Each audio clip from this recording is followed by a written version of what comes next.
Welcome back. Uh, just before the break, we were discussing vendor compliance program. We did mention that how the treatment of a vendor, how the relationship between vendor and a particular company, a company and company's vendor, how the relationship has changed over a period of time. Vendors are extremely important for us. Vendors are partners. They are very much a part of today's business. They are a part of the organization because their performance largely decide the overall performance of the supply chain. But there has to be a vendor compliance program. The way we monitor, we assess the performance of our employees, our own employees, the company's employees, there has to be a mechanism by which our vendor performance should be measured, should be monitored. To do that, what all we should be doing? The way we work with our own employees, every moment, every step. Similarly, we should work along. That's the reason we said we work with them, we work along with them. We share, since they contribute to our profits, we should equally give importance to their performance. So, we work with them at every step. If you can go back to the slide once again, rather than fighting with them, arguing with them for their bad services, we should try to solve their problem, because their problem is the company's problem.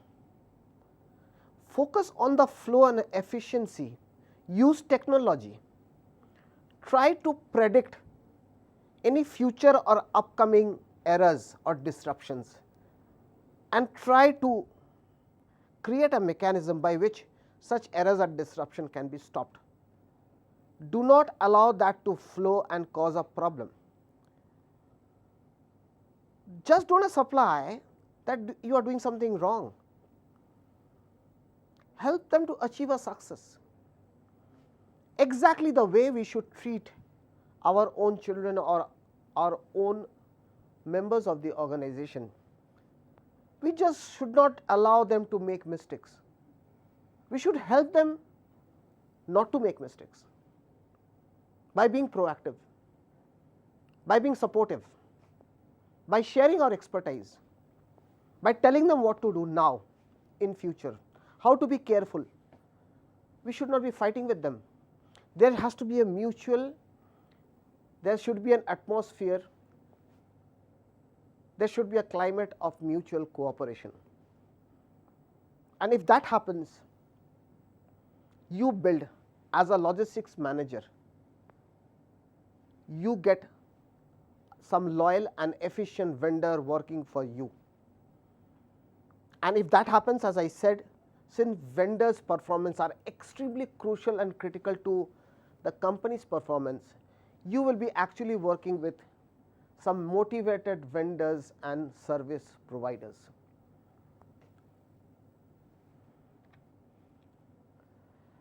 What are the benefits if I apply a proper vendor compliance program?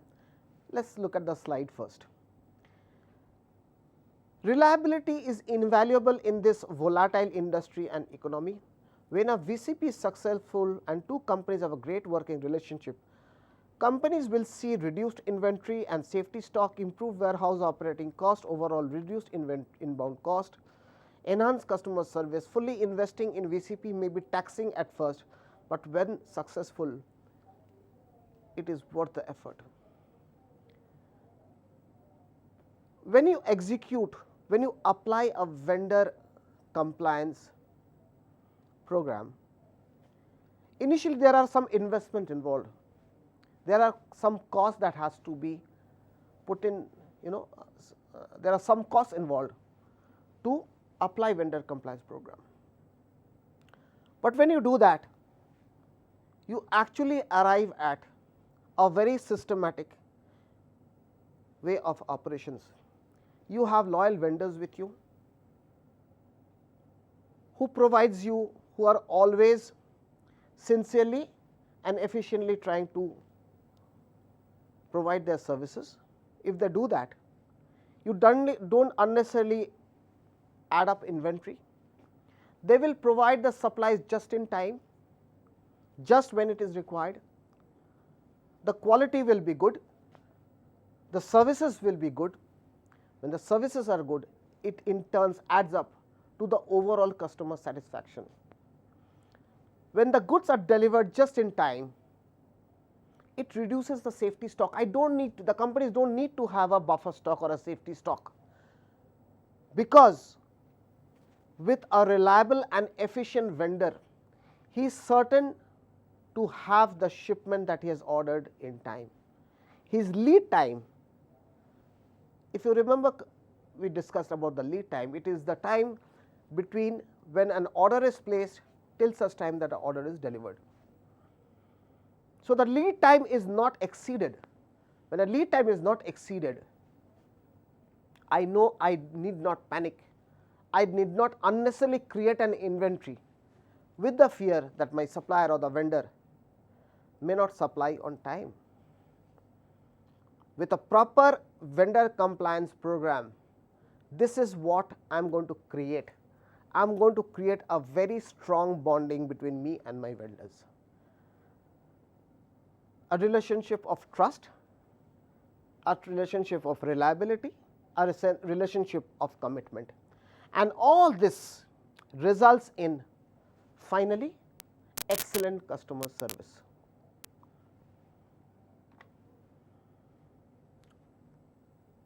We continue with what the benefits of VCP are. Let us go back to the slide. When a VCP is successful, two companies have great working results. So, safety stock, improved warehousing operating cost, enhanced customer. So, this is basically what we have discussed in the previous slide. We have to go to the next slide, which says why we should have. Why should we have a vendor compliance program? There is a reason. Why should we invest on vendor compliance program? I know I have a vendor. He is paid for the services. He is paid to supply the goods. But then why should I have a separate vendor compliance program? There are primarily three reasons for that. Let us refer to the slide. The first slide says current logistics environment. That is the first reason why a particular company should apply vendor compliance program. Logistics processes are more and more complicated every year. There are more opportunities of error, possibilities of error. That error will disrupt the supply chain. Every point of logistic process depend on each other. Entire logistic process is just one point of the overall supply chain. Any inefficiency or minor slip up in inbound freight management affects the internal process, the customer, and even the end customer. So, you see the current logistics environment, it does not allow any of the logistics services at any point. It does not allow any disruption, any disturbances, any deviation from the plan or strategies. It does not allow any deviation from the performance. The situation is such. So, every point of the logistics services, as we have said, is just a part of the overall supply chain management. So, if my vendor, or if there is a delay or a disruption in getting the raw materials from the supplier to the manufacturing or the assembly unit, the forward supply chain will be disturbed. The manufacturing schedule will be disturbed. There are huge costs involved. Any deviation, any disruption leads to losses to the company. There can be loss in sales. There are indirect costs for customer dissatisfaction. So, a thorough management of inbound logistics through a proper vendor compliance program ensures that I have the supplies on time, which will ensure my manufacturing and production on time, which will ensure my outbound logistics on time. So, these are all connected to each other. These all functions are correlated, connected. So, that is the first reason why is it is necessary, though there may be an initial investment, why it is necessary to have a vendor compliance program. We should make the vendor understand, we should convince the vendor as to why we cannot afford, the supply chain cannot afford any disruption. The second reason is technology. Let us go back to the slide again. Technology became very important in transportation and logistics after the recession, when transportation departments downsized. Since then, the available technology has grown and improved significantly. Today, software can measure and analyze just about anything, giving you a good chance of success at any logistics venture. If one is not taking advantage of the technology to set up a controlled and monitored vendor compliance program, then you will fall behind those who do use transportation management software to the benefit. So,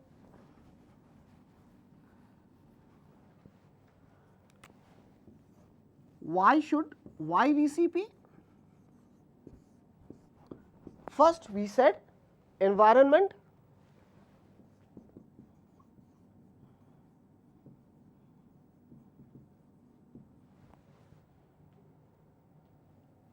the system is error prone, the environment, there are a lot of possibilities on the way of services getting disturbed. That is the reason why we should have a VCP, to take care of, to be proactive and remove all these possibilities of errors. Number 2, technology. We should ensure that our vendors embrace technology. They use all possible technologies, because today there are some advanced technologies available to monitor our logistics services. We are speaking primarily for transportation.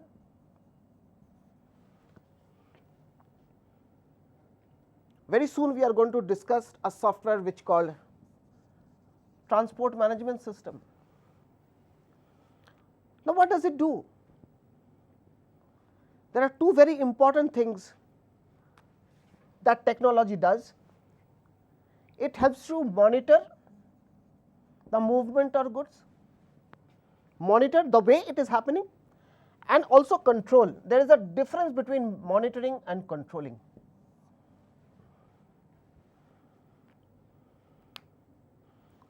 We can monitor the goods and we can control. That means the technology gives us information and data which can predict any upcoming disturbances or disruption and help us take corrective measures. We will in few of the slides later, we will also know the kind of data transport management system or technology provides us, which helps every enterprise and company a big way in doing business management, their own internal business management. Let us go back to the slide once again. The software, today's software can measure and analyze just about everything. If I am not taking advantage of this technology, then somebody who is using this technology, so it can analyze and measure almost everything, right from the volume of goods sent, the number of fleet used, the routes that I have used, the frequency of vehicles I have used, the size of the load, the volume of quantities that has been shipped, which all locations the vehicles have gone, whether there is a delay, whether there has been in transit disturbances, every information, every data is this today's software is capable of capturing. Today in the world of data analytics, these data are of extreme importance to the managers to take decisions and corrective actions. If my company does not do it, the other company will do it, the other company will take it, and they will go a step ahead in controlling their business and making their business more profitable than mine. What is the third reason? Let us go back to the slide. Efficiency. Logistics management is customer facing, and as such its efficiency reflects the whole company. Customers are demanding more, which stresses the logistics process. Maintaining high efficiency is the only way to ensure customer demands are met without significantly increased costs. Inbound freight needs to run as smoothly as possible for the best customer experience. Today in the world of competition, customers' demand are always on the high. The customers' demand are very volatile. They ask more, they ask variety, they expect better services, they expect more and more informations to be provided to them, and they are ready to pay for it. So, what is the third reason why a company or an enterprise should adopt vendor compliance program? Is overall efficiency of the supply chain or the logistics process. If the efficiency of a logistics system is taken care of, if the efficiency of all the logistics system in the chain is taken care of, the overall supply chain performs efficiently, automatically. When I say efficiently, it does not mean as a logistics manager I need to also consider there is a limit to which I can spend. It is easy to improve services by spending as much as possible, but the company's budget and finances often do not allow us to do so. So, while doing something, the cost factor needs to be taken care of, and that is the reason why should have a constant monitoring of our vendors' performance through a vendor compliance program. Environment, adoption of technology, and overall efficiency.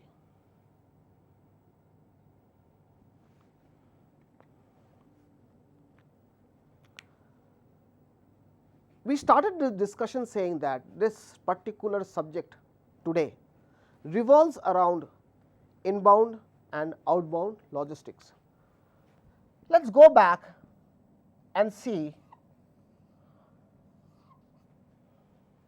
how inbound logistics, how management of inbound logistics can improve the overall profitability and efficiency of a company. Generally, by logistics, we immediately and automatically think of outbound logistics. That means shipment sent from the company to the customer. We often ignore the importance of managing the inbound logistics from the supplier. If the inbound logistics is not managed efficiently, the outbound logistics by default will get disrupted. We often ignore how much cost a company can save by monitoring its inbound logistics. We have heard of the term called freight paid. So, we will know whether it is important for a company to pay for the inbound freight himself or ask the supplier to pay the freight, either freight paid or freight collect. We often ignore we probably think there is not much of a difference. There is a huge difference. Yes, the supplier sometimes do pay, they do pay for the freight, but once they have paid, they often wash their hands off from ensuring that the shipment is delivered on time. Let us go back to the slide and see what inbound logistics is all about and how freight paid is significant or relevant to that. This is a simple change most companies can effortlessly implement. Freight paid is a common payment method for inbound freight among shippers. Freight paid means that the supplier has paid for the transportation cost. So, I am the manufacturer of a particular product and the raw materials is coming from my supplier.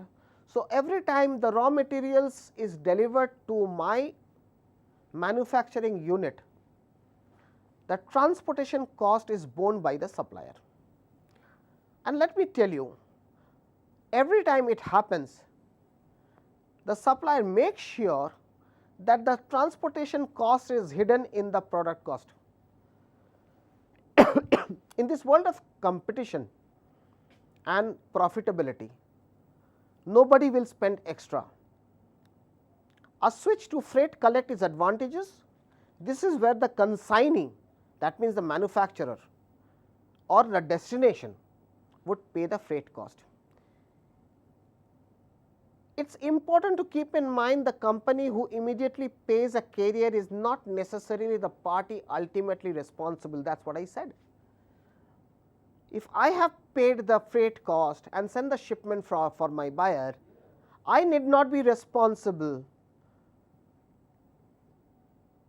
that necessarily the party ultimately responsible. To keep in mind that the company who immediately pays a carrier is not necessarily the party ultimately responsible for the cost of transportation. Switching to freight collect will give your company control over inbound logistics.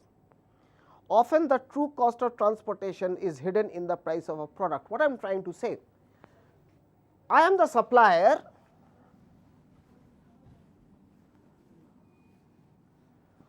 and I am charging, I am the supplier, I am sending raw materials to the manufacturer. For an example, I am charging rupees say 100 and I am paying the freight cost. Suppose the freight cost is rupees 10. What I will do is, rather than charging 110, I would charge 110 rupees to my manufacturer. That means, as a supplier, I am not absorbing the freight cost myself. The freight cost is hidden over here. It is ultimately the manufacturer who is paying the freight cost. He is not paying. Ultimately, he is not paying. It is ultimately collected from the manufacturer. So, he is a loser, because once the supplier has sent the shipment, he often loses control on this particular shipment. This carrier, when he collects the shipment, when he collects the payment, may not deliver the goods the way it should be as in terms of transit time or whatever it is.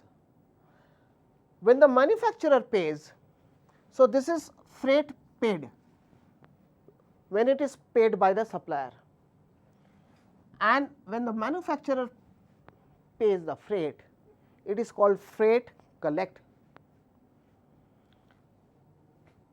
By using freight collect, by using the procedure of freight collect, I will have a control on the carrier, because the payment to the carrier will be made only after the shipment has been delivered. So, I can directly or indirectly monitor the movement of the goods. Not only that, I will pay 100 rupees, probably the supplier will charge me 100 rupees, because I am not, supplier is not supposed to, he is not going to charge us another 10 rupees. So, the manufacturer knows exactly how much he is paying for the freight, and he can more often than none bargain on that freight, because it is not decided, it is not pre-decided. Now, it is the manufacturer's call to decide how much freight is to be paid. So, overall freight collect is advantageous in terms of service efficiency. Let us go back to the slide and see a few more points. You have better control on inbound logistics.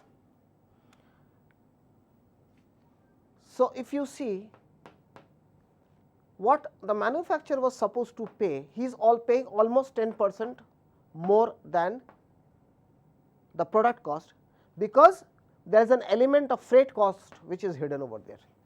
He can save that money, or you can reduce that by switching over to from freight paid to freight cost. So, this is purely for inbound logistics.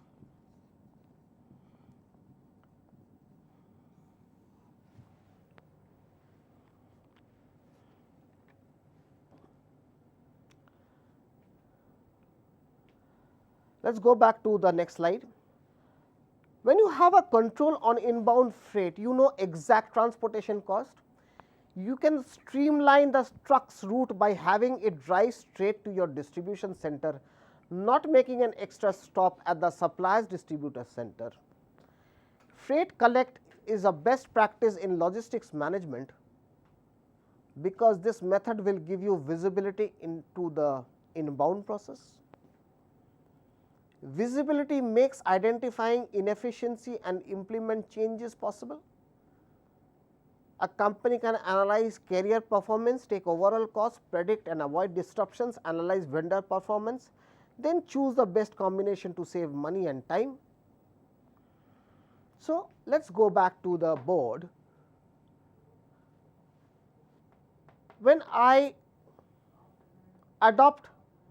follow a system of freight collect, I have a control on the carrier. When the supplier is paying for the freight, the supplier has a control on the carrier. So, the supplier can maneuver the movement of the truck.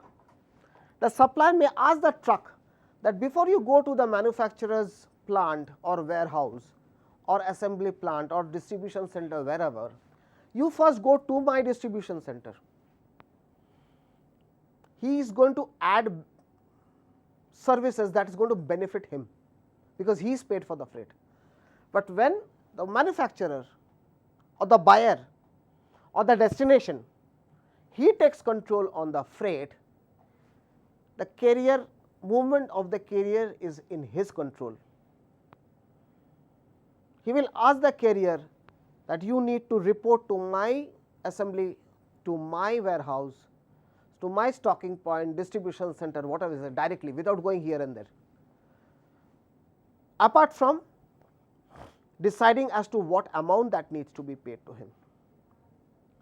So, he can monitor his service. All informations pertaining to the route has to be given to the manufacturer.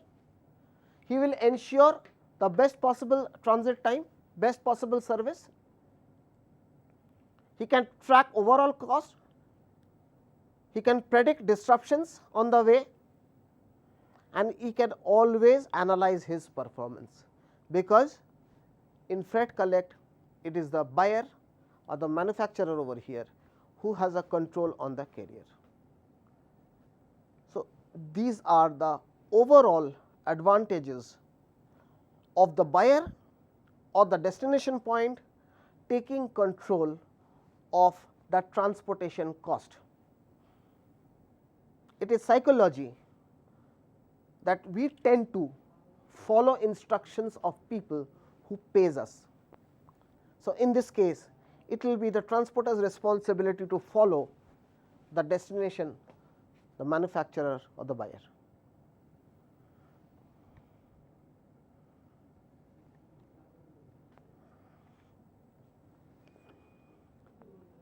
We have been talking of Forward logistics, that means from up the supply chain to down the supply chain, from supplier to the manufacturer to dealer to retailer. We have discussed in one of these sessions earlier how proper management of reverse logistics constitute efficiency or ensure efficiency of the overall supply chain. Let us go back to the slide and see what reverse logistics is all about. Of course, we are going to have separate sessions on reverse logistics and see how reverse logistics actually operate. Here we are going to have an overall view of the reverse logistics. A well planned customized reverse logistics strategy will reduce storage, distribution cost, improve brand reputation, create more sustainable business practices, satisfy customer demands. Reverse logistics is a type of inbound freight that most companies are losing money on. It is seen as an expensive, complex challenges and many avoid it.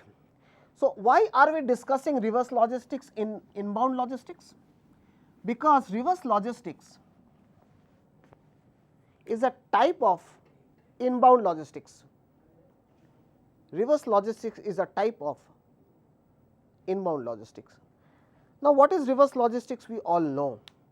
Reverse logistics is when forward logistics is from supplier to manufacturer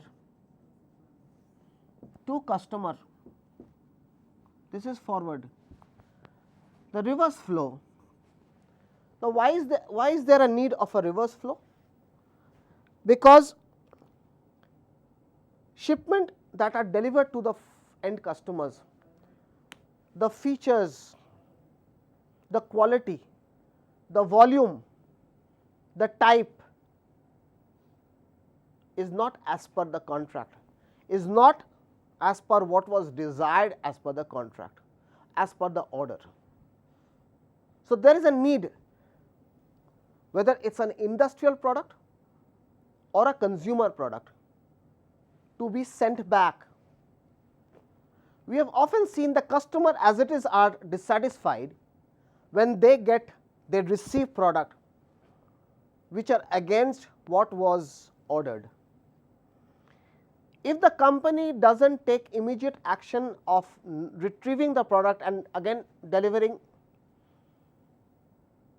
what that was required initially, it is only going to add to customer dissatisfaction.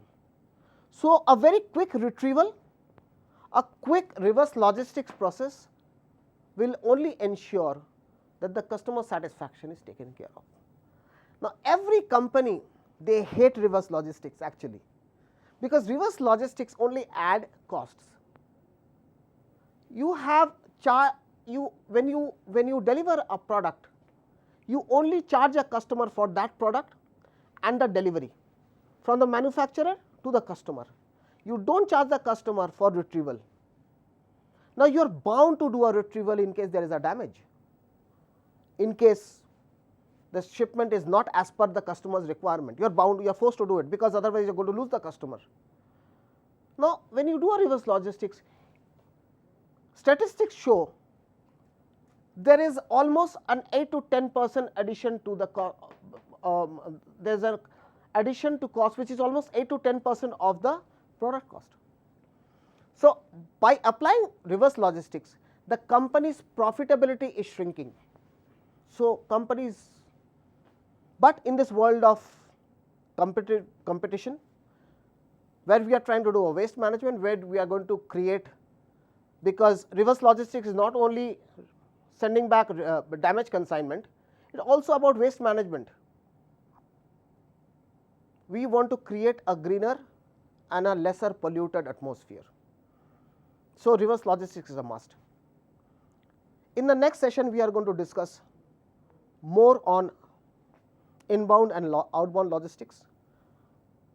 What are the ways and means by which inbound and outbound logistics are to be made more professional, more efficient? Until such time, I wish you, all of you, a very happy Ugadi, and I will see you next time and we take forward our chapter of inbound and outbound logistics. Thank you very much. Have a nice day.